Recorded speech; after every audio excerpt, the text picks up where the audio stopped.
Welcome to Sideline Sports Podcast. If you're not on the sideline, it's not Sideline Sports Podcast. New week. You guys know what it means. It's the middle of the week. Another installment of Sideline Sports Podcast, episode 101. Last week, we hit number 100. Surprised to see that we're still here, guys. Still grinding for each and every one of you guys. I am the host, Alex Naveja, where if you're not on the sideline, it's not Sideline Sports Podcast, a source of your SoCal sports news. And if you guys haven't done so, make sure to go into the description below, follow us on our social media platforms, and also hit the subscribe button down below. We're getting closer and closer to 400 subscribers. And also hit the notification bell down below. We've got some great guests scheduled for Sideline Sports Podcast, Center Locked, and I know Jose has something in the bag for each and every one of you guys. For all of you futboleros out there with soccer season just around the corner. But without further ado, let's talk about the guest on my left-hand side. If you are a true Sideline Sports podcaster, you recognize her for some of the episodes about Major League Baseball, about NFL, big John Wolfer fan herself. She goes by the name of Megan Garcia. She is a sports reporter for the LA Times, flexing the muscles on Twitter. What's going on, Megan? And it's been a while, but you're never a stranger on Sideline Sports Podcast. What's good? Yo, what's up, Alex? Thanks for having me again on your podcast. I appreciate it. You know what? I was so psyched. I thought about it. Hey, Megan would be someone cool to bring back on the podcast. And why not? Let's talk a little bit about you, the story that you've got going on. But before I even do that, let me flex the muscles just a little bit more because Long Beach State beat Cal State Fullerton on Tuesday, both men's and women's. What a game it was at the Mid. But I know you were both with the Beach and you finished up as a Titan. So where do you stand? Yeah, I love both teams, which is pretty, blasphemous because they're both rivals. But, I have loyalties with both. So it hurts when both play and, one of them has to lose and one of them has to win. But, it's a good show. All right, I'm just going to say, you can't be both a Long Beach State and Cal State Fullerton fan. You guys can comment down below and see what you guys think. Is Megan out of her mind for thinking that she can be both fans, or are we on point? Or is she okay? Do we give her the pass on that? So I want to hear all about that. But Megan, let's talk about your time with the Lancers, with Bishop Amat. What a successful football season that they always have. But tell me about that time when you're at Bishop Amat. When you were there, did you know you wanted to be like a sports reporter? Did you know you wanted to be in the sports industry? Or what were you thinking? What was little Megan thinking in high school? So I think I did know that I did want to be a sports reporter. I knew I wanted to be a reporter for sure. I signed up for the journalism class my sophomore year of high school. And everyone made fun of me because, you're not supposed to take a writing class for fun because that's lame. And I was like, no, I want to do it because I think it's really cool and I really love writing. And I did it and I fell in love with it. And I was the nerd who loved journalism. So I wasn't popular by any means. So, but I loved it. I started covering the baseball team when I was a sophomore, and I went to all the games, all the home games, and I went to all the football games to take photos. And I don't know, for me, it was the time of my life and kind of showed me that I finally had a passion, and probably wasn't good at it, but I really enjoyed it. And funny enough, Rio Ruiz was on the team, the baseball team, the year I started covering, and he was on the Rockies when I covered them this past season. So it was cool, our two paths, crossing from high school and now at the professional level, but I enjoyed it. Hey, it's got to be pretty cool when you see a guy that you went to high school with, you covered his team, you personally know him, and then you see him in the pros and you say, hey, that's dope. I covered you in high school and now you're in the big leagues. You're a big boy now, making big boy moves. Yeah, that was pretty cool. And actually, we didn't know each other in high school. We never talked. Even though he was on the baseball team and I covered the baseball team, we never interacted. So it was really fun when, I was in the Rockies dugout at Angel Stadium talking with the Rockies beat reporters, and all of a sudden the team comes out, and I see Rio, and we're exchanging these looks you're very familiar, and he does a small, he talks to the beat reporters real quick, and then as he's leaving, he says, "Hey, Almont," and I said, "Yeah," and he says, "Yeah, I knew I recognized you." And I was so blown away because he and I never interacted. He was at the top of the social chain and I was at the very bottom. So why he knew who I was and where we knew each other from, I don't know. But to me, that's still like a very cool moment. And then he played at Dodger Stadium about a couple weeks later, and we chatted for a bit on the field. So that was pretty cool. Yeah.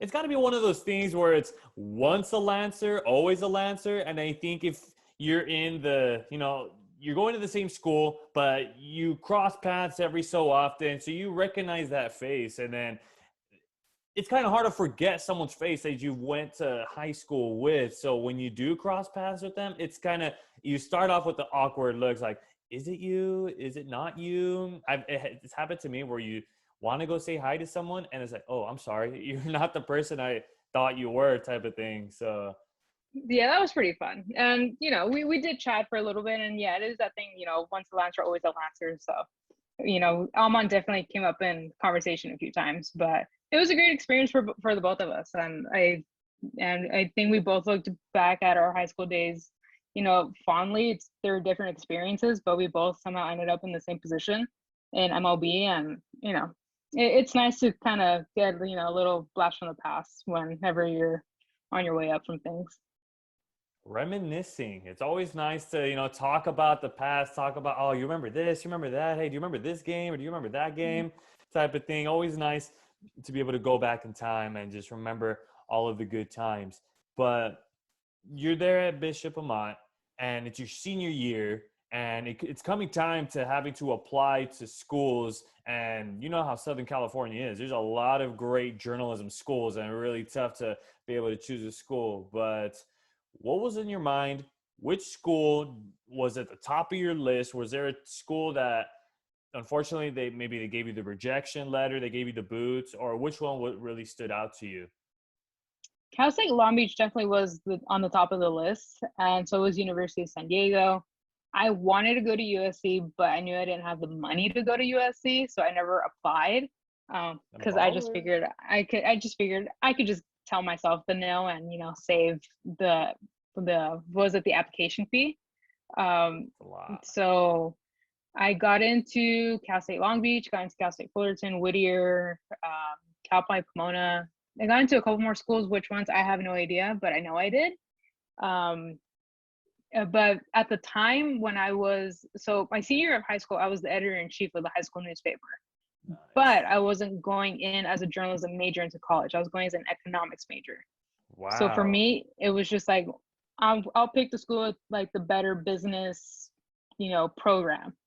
And I was told by my counselor that's going to be either Cal State Long Beach or Cal State Fullerton. And everyone kept saying, well, Long Beach is the harder school to get into. Go to that one. And I was like, oh, okay, for sure. So I went to Cal State Long Beach for a semester, and for 2 semesters, and I thought, I don't really want to do economics. I think I really want to do journalism. So I went to go figure my crap out at Rio Hondo College, and I was like, yep, I want to do journalism. But then from there, I just went to Cal State Fullerton. Okay. So when you were trying to figure everything out, so you were at Long Beach, were you in the Daily 49er at all, or? No, I was too scared to approach the Daily 49er. I wanted to, but I was like, I don't know if I want to do journalism. Obviously, like, I'm so fascinated by writing, but I was too timid to do interviews and to actually go out and report. I was way too shy, and I was so insecure, and I was like, no, I'm not going to do it. And I didn't do it. And for me, it's a little bit of a regret because I'd always see it in the student union.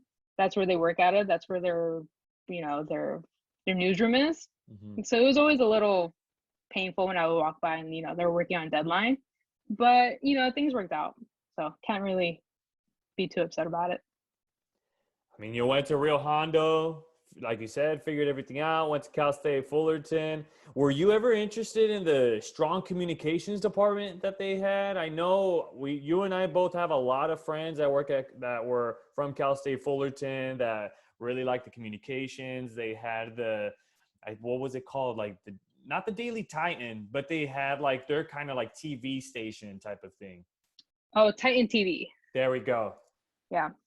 I I was interested in it actually, but the thing is I didn't like carrying around the camera equipment, so I really it was just too much work, and to edit and go to Adobe Premiere and all that stuff, I was like, you know what, I'm gonna just stick to a notepad and a pen. And so that's what pretty much drove me away. But I really did love reading off a teleprompter. That was for me the coolest thing ever, and I would do it again if I could. I mean, carrying like less than a pound of a notebook and a pen beats a big old camera that you gotta carry over your shoulder. You gotta get the camera, you gotta do the microphone, then you gotta do the lights, and you gotta do the chargers and the tripod. And it's like, you know what? I'm only 5'4". I'm too small to carry all this equipment. Not too small, because I'm sure, you know, there are people who are 5'1" who are carrying all that equipment. But I was like, I like a notepad and a pen. So that's the route I went to. See, I thought you were like 5'2". No, I'm just kidding. Yeah, I kind of look it from a distance. So you knew you were going to do pen, paper, interview.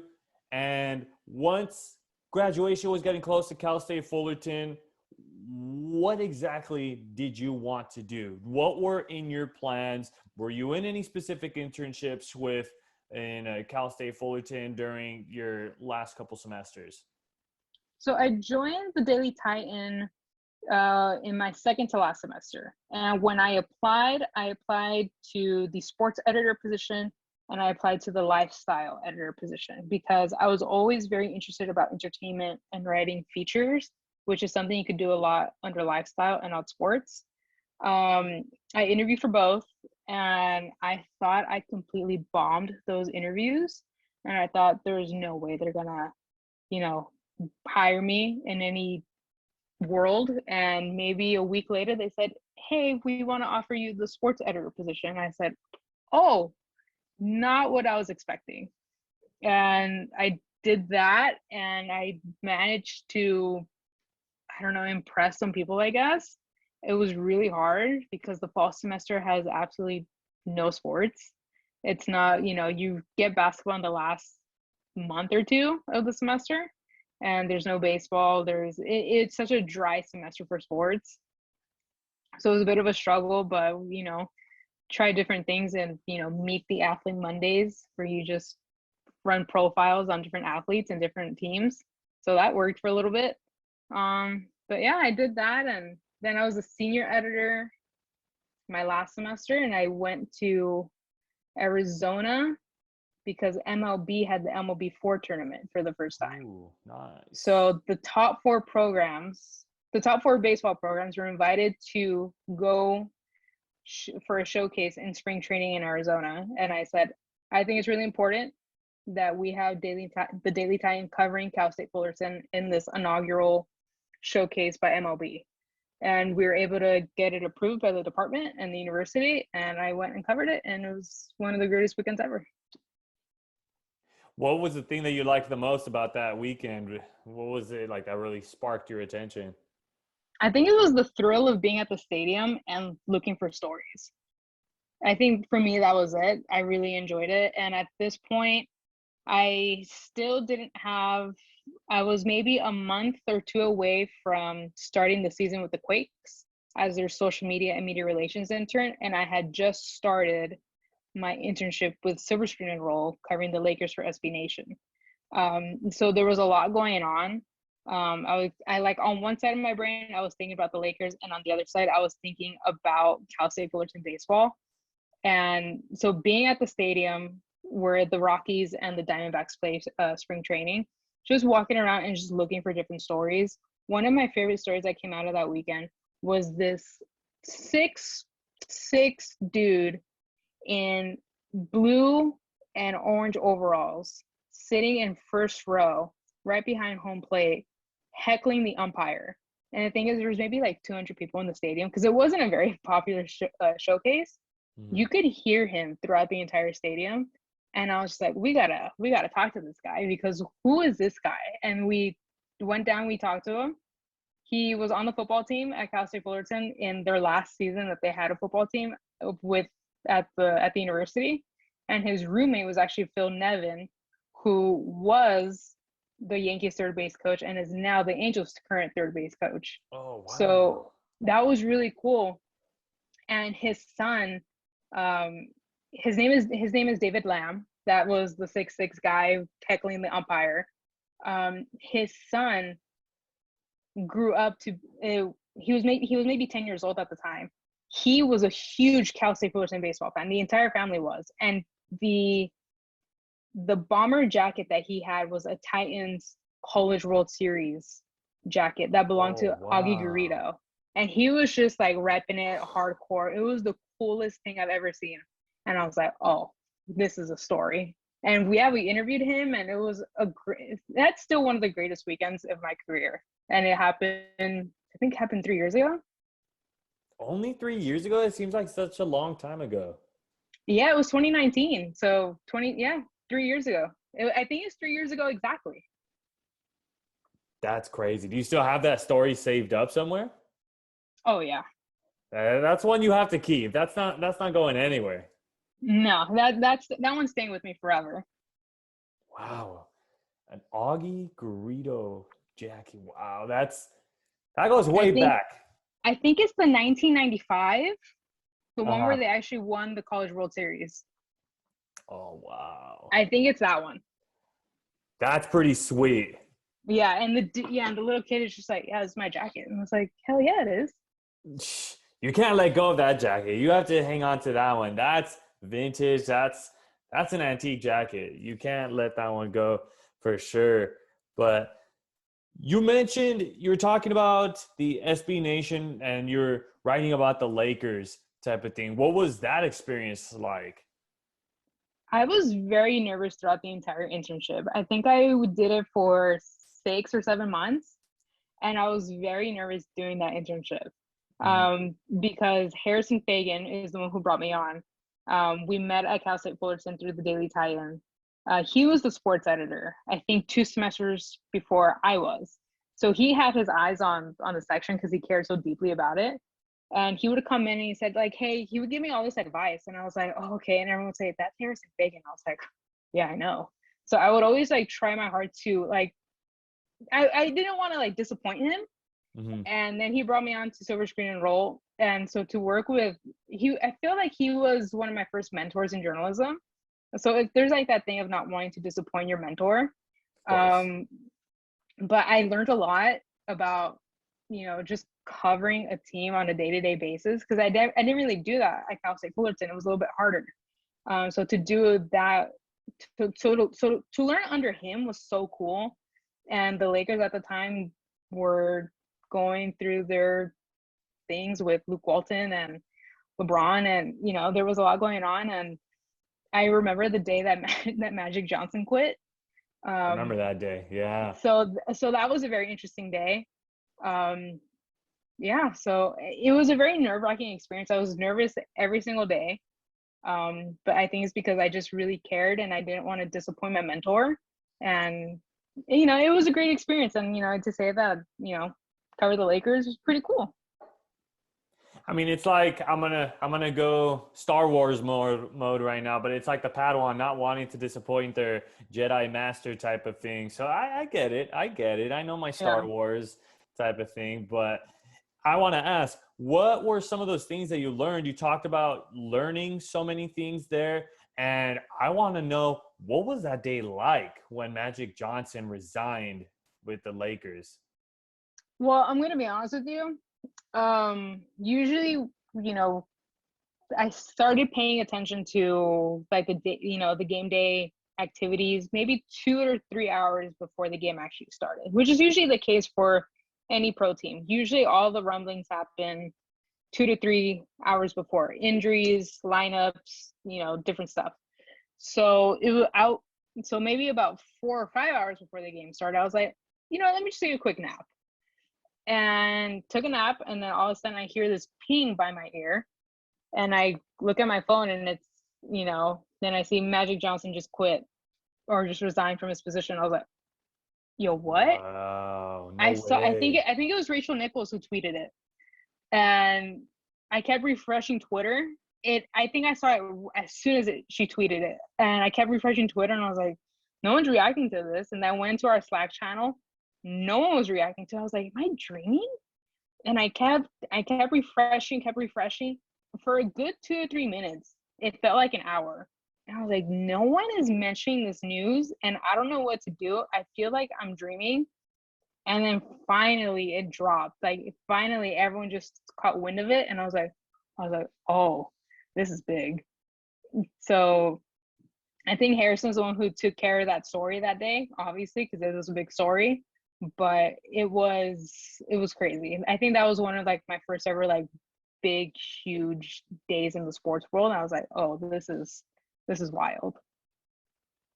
I mean, it's got to be, you guys have to be going crazy that day with just, for Magic Johnson to quit and you guys covering the Lakers, that's humongous. That's a humongous deal. That's something that, yeah, none of us ever guessed that was going to be the case. You know, Magic Johnson being one of the owners of the Dodgers, and then him being a part of the Lakers, as well as trying to reconstruct that team and trying to help them construct the team well during that rebuild period. But it caught all of us off guard. But to step away from that very quickly, I guess to finish off this first half, who was a reporter, or who were some reporters that you really looked up to? Who were some that you were just like, oh man, I love his work, or I love her work, gosh, I want to be her one day, type of thing? That's a really good question, because I have a few reporters who I look up to in different fields. So Murin Fader, she was previously at Bleacher Report. Now she's at The Ringer, and she just wrote the Giannis Antetokounmpo biography. She is an amazing writer, and I met her in college through Harrison, because she, writing features is her bread and butter, and that's something that I would like to do eventually in my career, is just to strictly, not strictly, but for the majority, just write features. And she gave me this incredible advice. She must have sent me like an email that was this long with all her advice. Wow. And I was like, I printed it out, and I was like, the fact that someone took the time to write this all out, I was like, I'm never gonna take this for granted. I printed it out, and I still, like, a lot of the things that she told me in that email, I still use it today. A big thing was let the numbers speak for themselves. So whenever I write about numbers, I just leave the numbers there. I don't go into these big details. I don't try to explain it. They speak for themselves, because then it gets too convoluted with all these words and, these long sentences. They just speak for themselves. Pedro Mora, I read his work with LA Times, OC Register, The Athletic. I just really enjoy how he's so the descriptive and the narrative storytelling that he does. That was always something that really stood out to me in his writing. And being an LA fan, his bylines were usually everywhere. So he was a little bit easier to read and, more accessible. And so he's a big one. And I would say Alana Rizzo. She's usually my comp because I work in baseball. Whenever I'm on the sidelines on the field, you're like, oh, are you trying to be on Alana Rizzo? I'm like, sure, yeah, she's a great reporter. And so, those are my three. And I still, there are different aspects of their careers that I try to, replicate. So that's usually what I do. Mm-hmm. See, you're not going to copy them exactly because you're not Alana Rizzo, you're not Pedro Mora, but you are Megan Garcia, and that's going to be a name where the next generation of reporters are probably going to be like, oh, let me reach out to Megan. But the reason why we talk about that, folks, is because the second half of Sideline Sports Podcast, we're going to talk about some of her big experiences. Talk about her time with the Rancho Cucamonga Quakes, her time with MLB.com, and her biggest gig, the dream come true, the LA Times. So we'll catch you guys in the second half of Sideline Sports Podcast. We'll be right back. Hi, my name is Jennifer Munoz, and I play for the Guatemala women's national team, and you're here watching Sideline Sports Podcast. And welcome back to second half edition of Sideline Sports Podcast, episode 101, coming right at you guys. I'm the host once again, Alex Naveja, where if you're not on the sideline, it's not Sideline Sports Podcast, a source of your SoCal sports news via Sideline Sports Media. Don't forget to hit the thumbs up, hit the subscribe button down below, and most importantly, hit the notification bell down below so you guys can stay up to date with all of our content on Sideline Sports Podcast.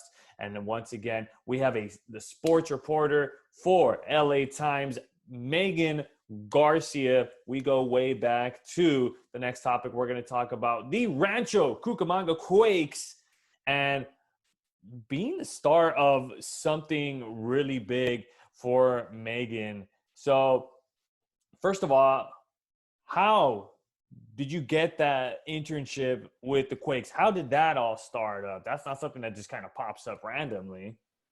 So I'm really glad you asked that question because it's not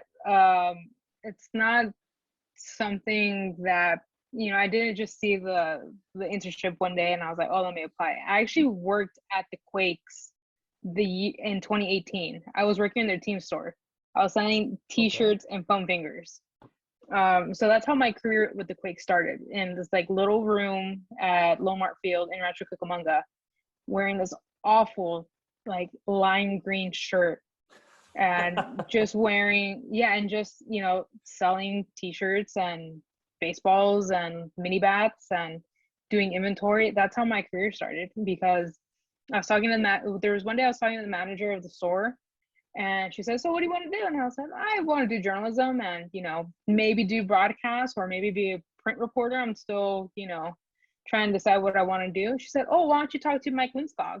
He's the voice of the Quakes. And I was like, okay, for sure. And she put me in contact with him and I shadowed him one day and I wore the headset and I watched him do his thing. And at the very end, he said, let's keep in touch. And, when internship opens up next season, we'll get you in the interview process. And I said, sure thing. And the off season went by and I was in New York of March 2019 for a college media conference.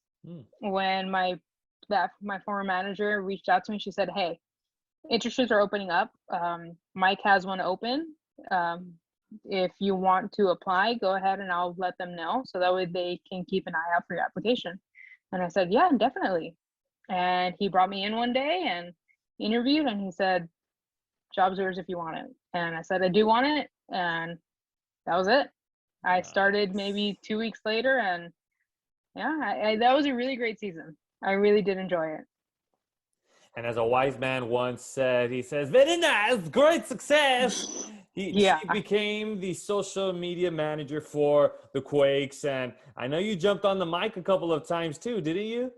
Yeah, maybe once or twice I did. I remember I jumped on when the Quakes were playing the 66ers in San Bernardino. And that was the day that Corey Seager, who is now Texas Rangers shortstop, and AJ Pollock were rehabbing there at San Manuel. So yeah, I jumped on and we got to chat a little bit on the radio and talked about Josiah Gray, who was part of that huge Yasiel Puig, Matt Kemp trade. And then he was part of the trade that he brought over Max Scherzer. He was part of that trade to the Washington Nationals. And what was really great about that is that I actually got to cover his first and only start with the Dodgers, JoJo's. So that was really cool because I watched him pitch with the Quakes in 2019. So that was such a cool full circle moment. I was like, it kind of felt like a big sister, even though we chatted maybe a few times at the Quakes. I didn't get to see him at Dodger Stadium on the field. It felt like a big sister moment. I was so proud to see that and to witness it and to write the recap for it. It was so cool. Mm-hmm. Yeah, he had a couple of starts with the Dodgers, and I think he made a great impression. That's why he was one of their top prospects, but ended up being able to get a Max Scherzer, who unfortunately is no longer with the Dodgers either. But that had to be just a big moment for you to finally be making steps towards your dream, your goal to, hey, you want to be a journalist, you want to be a reporter type of thing. So these are all real big steps to making it there. You're in minor league baseball, and not to mention, this is a team that's what, like 5-10 minutes away from you, and you're like super familiar with. Yeah. So, I mean, to be with the Quakes, I don't know, like that was such a cool experience. And, to be in an organization that I knew, I didn't live far from LA. I grew up in La Puente, so I was maybe 10 miles away from downtown LA. That was my team growing up. So I was very familiar with the organization, and, to then go to the Quakes and still be a part of the organization in some way was really cool. And to see all these up and coming prospects was really awesome too.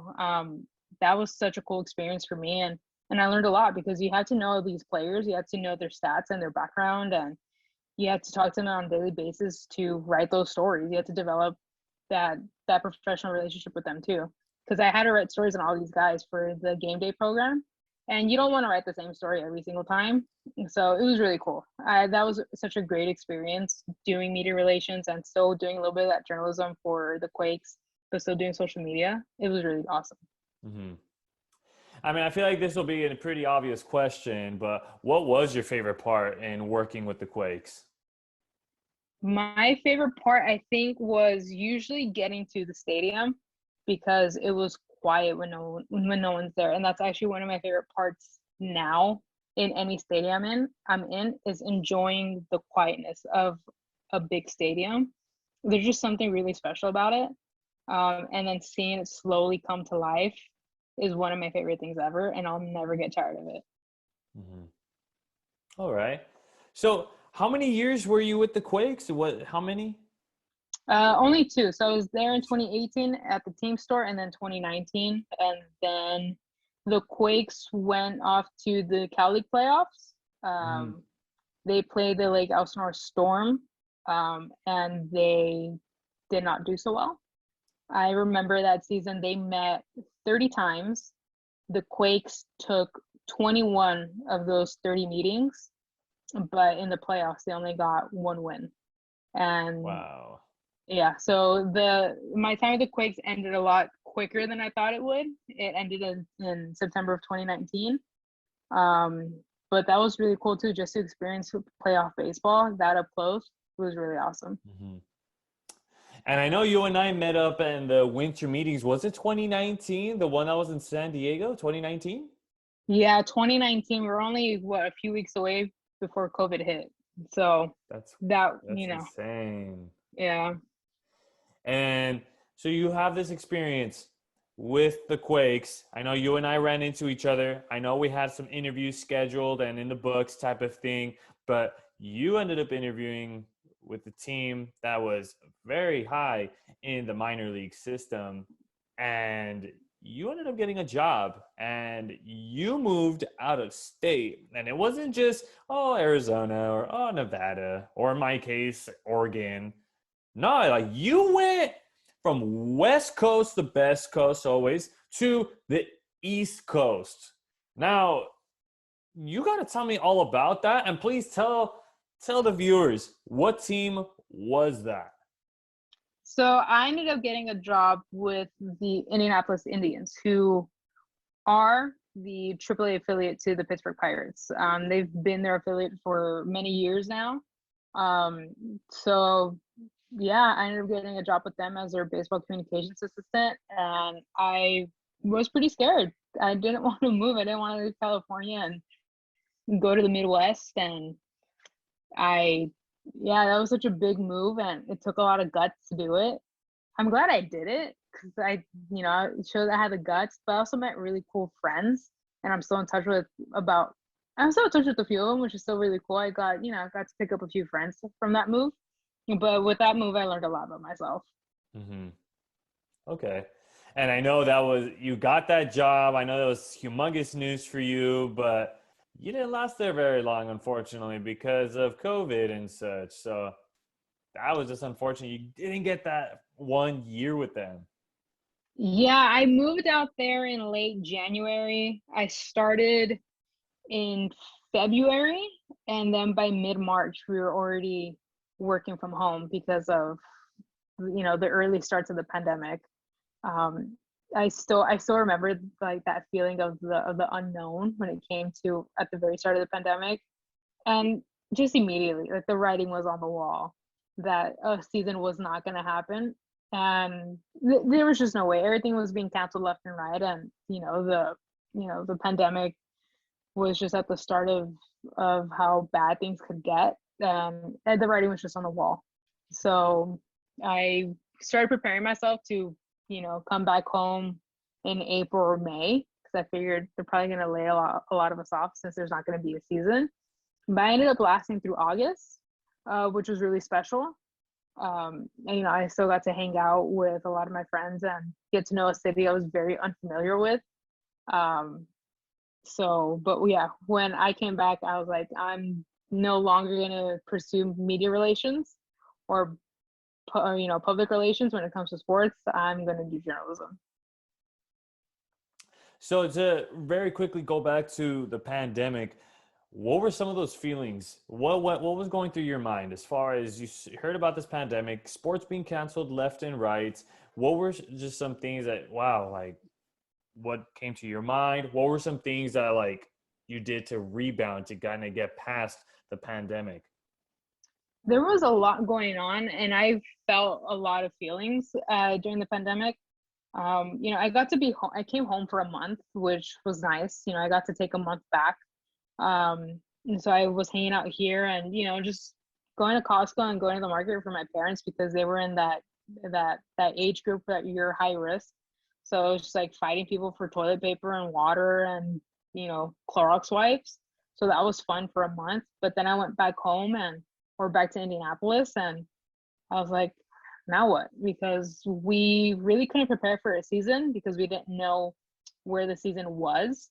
This is already late April, early May, and we didn't know what was going on with the season. The season ended up being canceled in June, and there was just a lot. I was doing tasks that I wasn't very passionate about, and there was just a lot of reckoning happening in 2020 that people were just like, if I'm gonna do something, I want to do something that I love, and I was one of those people. I really love writing, and I didn't get to do that very much. And I said, if I went to school for journalism and, I went to the ends of the earth to write stories and cover events, and it's something I fell in love with when I was in high school, I want to pursue it to its fullest extent. So came back home in September, and I said, all right, I'm going to be a journalist. But the thing is, there were absolutely no opportunities in journalism. And yeah, it was really hard, and I hit rock bottom a lot of times because there were no opportunities. There were no clear pathways, and that was happening for me and a lot of my friends. And it was just relying on each other and, crying a lot and trying to figure out what to do. And so I got very familiar with rock bottom in 2020. I mean, you were not the only one that hit rock bottom. If it makes you feel better, Megan, there was a lot of us in the sports industry that really hit that rock bottom, and a lot of the same questions came up with us. Just, hey, what's next for us? What's going to happen? What's going on? Type of thing. So you're not alone. You're still not alone. There's still a lot of us still asking questions about the pandemic and how it could affect things like in college sports. There's still some venues that aren't at 100% capacity, still there with the question marks in there for like basketball, for volleyball, indoor venues. But to shine some light, so with all the negativity going on, you still managed to find a way out of the pandemic because, like you said, you wanted to be a journalist. You wanted to write. Who'd you end up writing for, with some persistence on your end, with networking with some people and applying, meeting those qualifications, and you got a big job on your resume to put on there? Yeah, so I ended up joining MLB.com in March of 2021. And a lot of that's the help of Ileana Limon Romero, who's now with LA Times. When I initially reached out to her in September, October of 2020. She was at the Orlando Centennial. This wonderful woman created the Latinas in Journalism mentorship, because there aren't enough Latinas in journalism. And someone created a website where any Latina who is in journalism can sign up and mentor other Latinas who want to be in the industry. So I was counting the days for this website to finally launch, and it happened, and I clicked the link, and I was scrolling up and down. I was like, who's in sports? And there was one person in sports, and it was Ileana. And I said, all right, I'm going to call her. And I called her, and my voice was shaking the entire time. I feel so sorry for her. And she still remembers the call, because she tells me, she's like, I remember when you first called me and how you sounded. It's a little embarrassing because I was so vulnerable at that point. I was hanging on by like tooth and nail to still be in the journalism industry. But she helped me. She looked over my resume, my cover letter, gave me all this advice. She told me, just keep writing for yourself. It's going to help you. And because MLB.com was creating pipelines with NABJ, NHJ, all these different associations in journalism, she told me they're opening up some positions, some writing positions for this upcoming season. Should I give it a shot? So I was like, okay, I'll give it a shot. I applied, and a week later they asked me for an interview. They asked me for another interview, and then they offered me the job. This all happened within maybe 3 weeks of me applying, and I was over the moon, and I said, okay, like, this is finally happening. And I was so excited, and I counted down the days for my very first day at work. I was so excited to not only get to live my dream as a reporter, but also cover Major League Baseball. I was over the moon about it. And what was that first day like? What were some of the things that you did? So a lot of we just went over word count. That was like our biggest thing, was you don't really want to go over 750 because, after 750, the readership just dips. Like, no one wants to read over 750 words. So that was like our biggest thing. It's just, the gamers and the notebooks, and, everything was in the age of COVID. So getting familiar with the Zoom calls, and, you always have to have your camera on when you're in Zoom calls with players and coaches, and, what can you record, what can't you record. So it was a lot of, learning the how-tos. So that was really my first week, maybe my first 2 weeks. Mm-hmm. And with you being in MLB.com, what were some of the bigger stories that you were able to cover? I mean, I know you were there for a good amount of time, and I know you have some great stories under your belt to talk about. So my first month was a lot of covering games remotely, because of COVID. A lot of the stadiums were operating at either 15% or 25% capacity. And there wasn't a lot of travel going on either. And so a lot of my games were remote. I remember my very first game at the stadium was actually at Dodger Stadium covering the Mariners. It was back in like May 26th. Like, I still remember the day, like my very first day as a reporter at a big league stadium. That was a very important day for me. Did my write-up, and then I went home. And I was like, oh, cool. Like, I finally had my first day as a big league reporter. My second day at a big league stadium as a reporter was crazy. That day I remember very well because it was my birthday. I thought, okay, maybe the baseball gods have it in me. Like, they have it for me, I get to leave the stadium before 11:30, because that would be great, right? To leave the stadium before 11:30. Nope. I ended up covering the Cubs no-hitter. Nice. Yeah, and that was only my second day ever at a big league stadium as a reporter, because between May 26th and June 24th, it was covering games remotely again. Mm-hmm. So that was my second day as a big league reporter at an actual major league stadium, and it was covering the Cubs no-hitter on my birthday. And I ended up leaving at 1:30 in the morning instead of 11:30 how I wanted. happy birthday to you that day. But Yeah. who'd they play against in that no-hitter? They played against the Dodgers. Oh, it was that one? Yeah, the Cubs combined no-hitter. Oh, wow. I remember that one. Yeah. Oh, Yeah, man, yeah, that and was... because this is a season where I think they tossed like 8 or 9 no-hitters last season, which set a major league record. right, So it I was like remember that. so it was like every 2 weeks there was a no-hitter being tossed.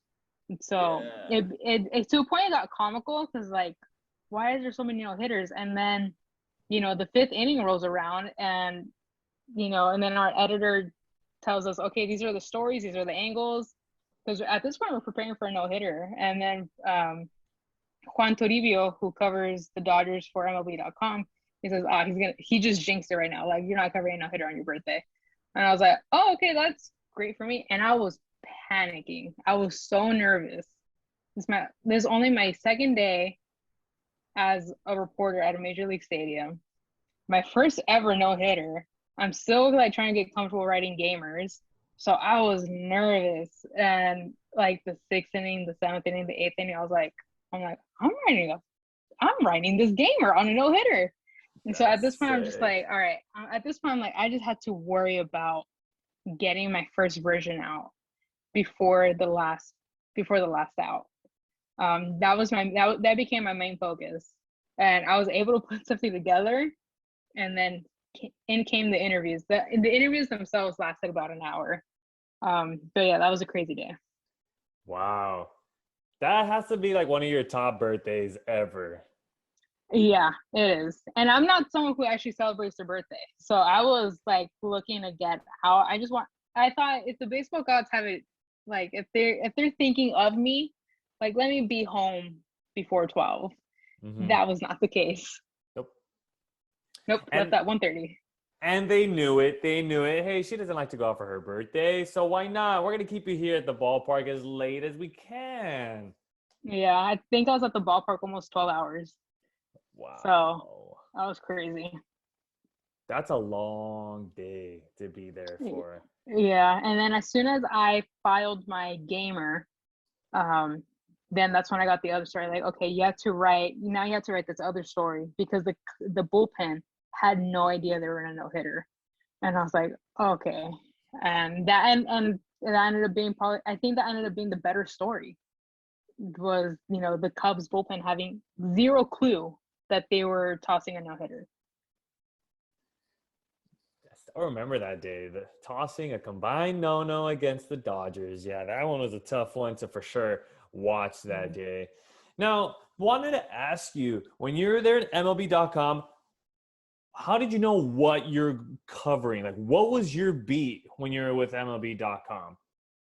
So that's a really good question because it changed frequently. I ended up covering 22 teams at the end of the 2021 season.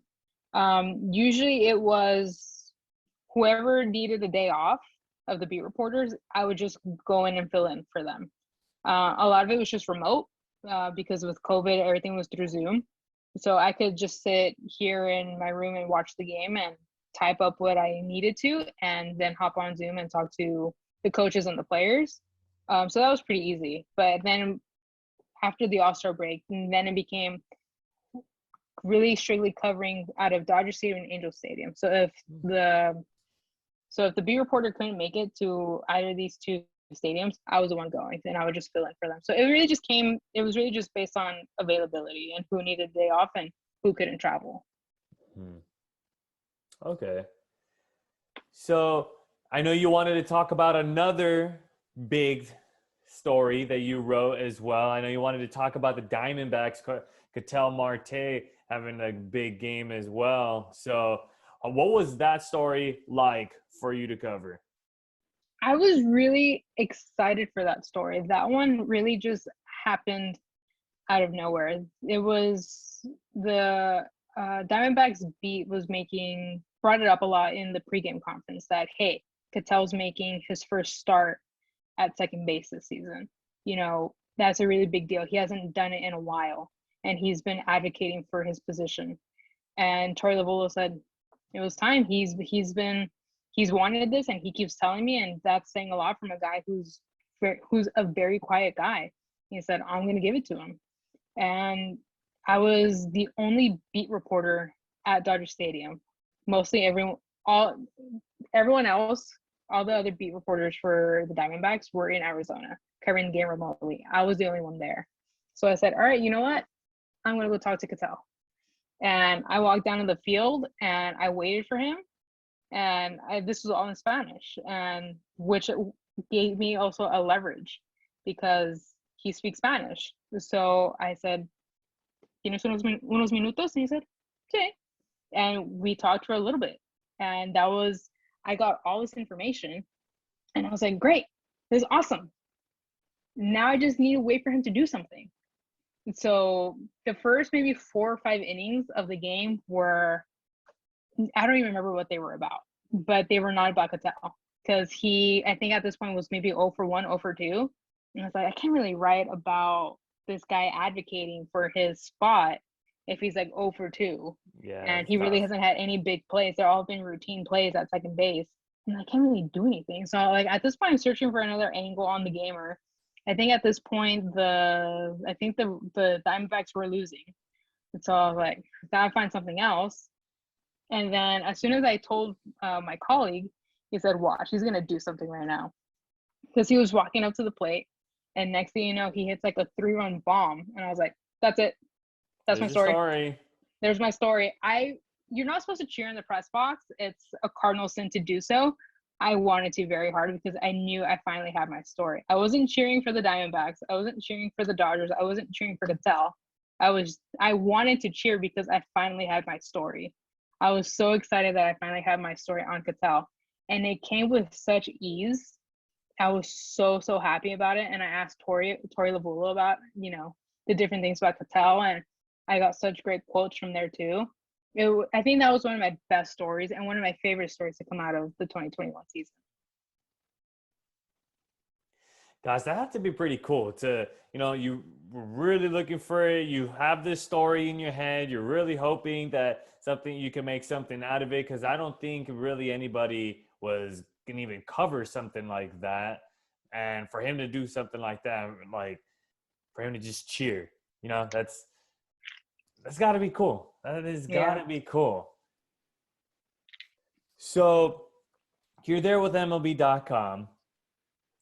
I know you and I were talking about it before the show. It didn't really have the results that you wanted, but we also talked about this. Your dream was always to be a part of the LA Times. And what happened there? Well, November came around and I really wanted to keep writing. And the LA Times said, why don't you come and write for us? And I said, sure thing. And that was for me, that was a dream come true because that was, my dream paper. Since I fell in love with journalism, that's the paper I've always read when I was little. You always see the LA Times at the market, at the gas station, wherever they sell newspapers. Back in the 2000s, they sold a lot more newspapers than they do now. But you always saw it. You know its reputation. And that's where I always wanted my name to be. And then it finally happened. And I ran to the market the day after my first story showed up in the paper. And I picked up maybe about 3 or 4 copies of the LA Times, and I still have them. And what was your first story? My first story was actually about USC football and just a small little preview matchup against BYU. And I still remember the team they were playing because that's how important that first story was for me. But yeah, it was just a small, 500-word, little story on the preview. And I was very proud of myself. I was like, okay, I can retire at this point. You can retire and you'd be a happy girl with being able to write for the LA Times, be a part of it. And of course, who else would you want to write for than the Trojans, baby? The Trojans. Mm-hmm. So you get an opportunity, the first one with the LA Times. And some time passes by, and you get to go to the Rose Bowl. Like, you're covering the Rose Bowl. Like, that is such a big topic. That is such a big sporting event. And you're the new kid in the block, and they threw you in there. And I know you were telling me about it, that you had the coverage for that whole entire week. Like, you got to tell us what that was like to be a part of the Rose Bowl, to have all of that on your shoulders. And, yeah, you're the new kid in the block. Yeah, I went to Access for media access in downtown LA at the team's hotel, right across LA Live, and that in itself was so brand new to me too. I've never had that type of access before, where you go into this conference room and you have all these tables set up, and that's where the players sit. And once you ask your question to one player, you could go to the other table. And I was like, this is so brand new to me. I don't know, like, how do you go about this? And I had to learn, because I had a story to write. And I talked to a few players and a few coaches, and I was like, okay, now we gotta just do the damn thing. And sat down, transcribed, and turned out my story. And then the next day I had my other story, and then the next day I had my other story. And it's like, I'm like, okay, this is it. And then finally Saturday came, and I got to the Rose Bowl at 9 a.m. and I left at 9 p.m. But for me, that was all I ever wanted. So I didn't care about, all the different deadlines and, the long hours. I was like, I'm living my dream. I'm still writing. I'm covering sports. I'm doing it for my dream paper. This is what I wanted. And a lot of that enthusiasm, that energy just carried me over.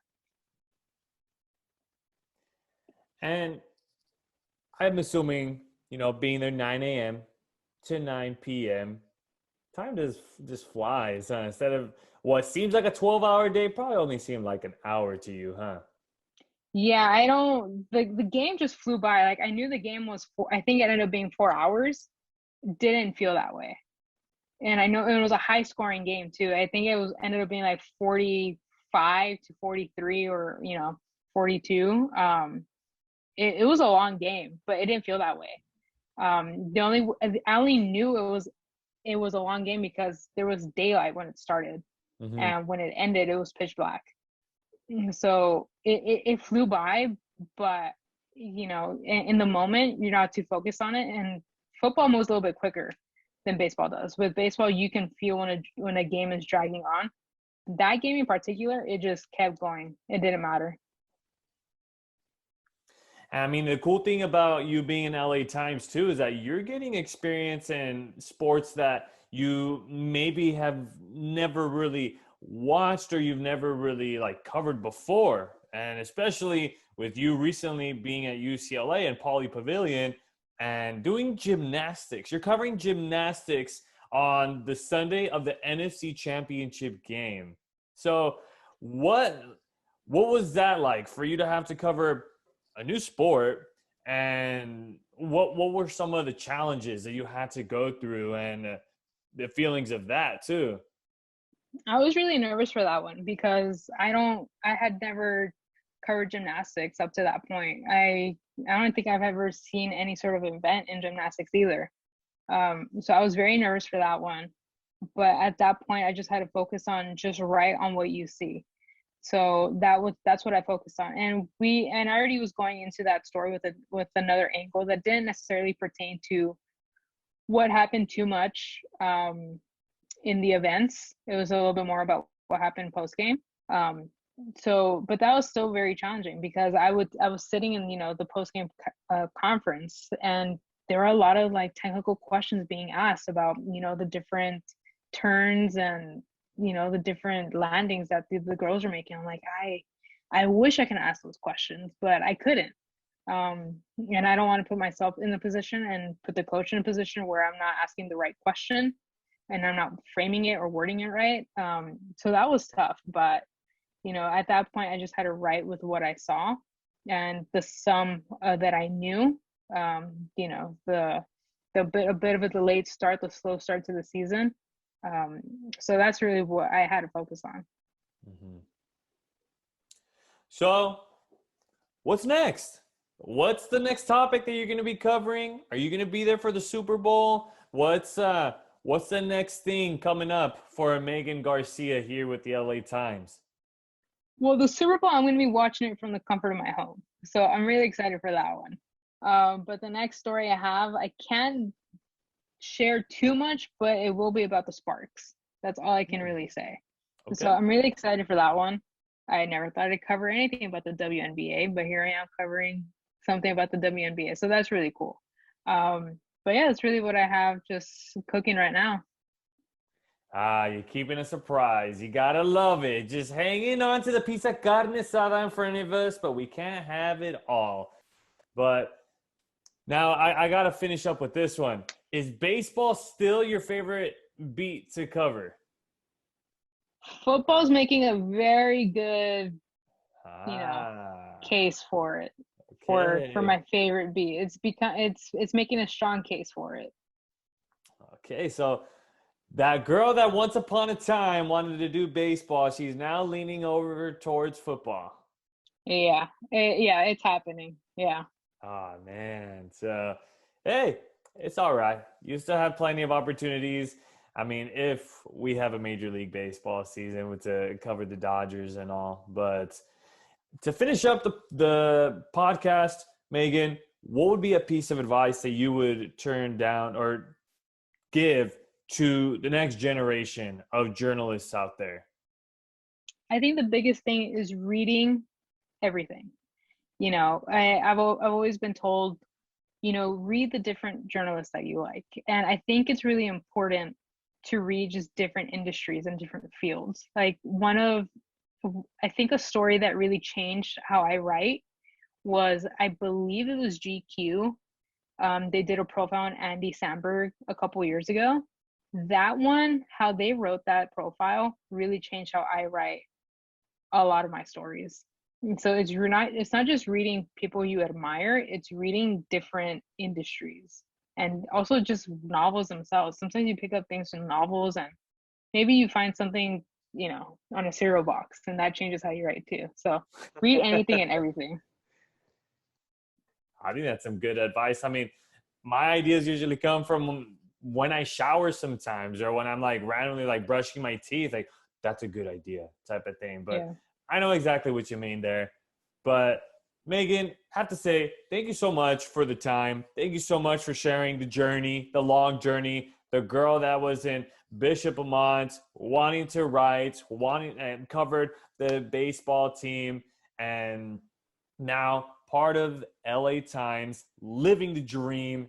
Every day is a fantasy, but it's reality for Megan. But gotta say, thank you so much for coming by and sharing that story with us. Thanks for inviting me, Alex. I appreciate it. As usual, always a pleasure to have you on to the podcast. If you guys like this episode, please give it a thumbs up. Hit the subscribe button down below and comment down below as well. We love to hear what you guys think, especially about Megan being a Long Beach State and Cal State Fullerton fan. I mean, I still think it's impossible, but I want to hear about what you guys have to say. And also hit the notification bell down below. We are making our way to 400 subscribers. So thank you so much for tuning in, guys. I am Alex Naveja, the host of Sideline Sports Podcast, where if you're not on the sideline, it's not Sideline Sports Podcast, a source of your SoCal sports news via Sideline Sports Media. I will also be providing Megan's social media handles down in the description below so you guys can stay up to date with all of the beats she has under her belt and see what she's got coming up. She's got a surprise. And Megan, I'm going to call you out right now. Still waiting for the podcast. Who's invited to the carne asada? I say it every time in the ending of podcasts, and I'm going to say it right here. I'm still waiting for it. Yeah, it's got to happen eventually. Wait for the release of that podcast, guys. And of course, we're all signing off. Enjoy the Super Bowl. Of course, Vamos Rams, baby. Let's go.